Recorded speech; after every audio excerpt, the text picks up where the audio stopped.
Finančnú gramotnosť trénujeme hravou formou. 2 eurá.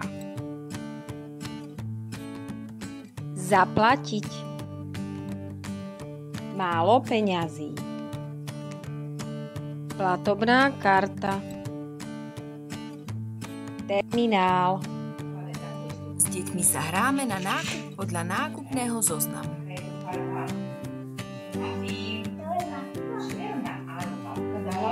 Muffin. Aha, už ho tu máme.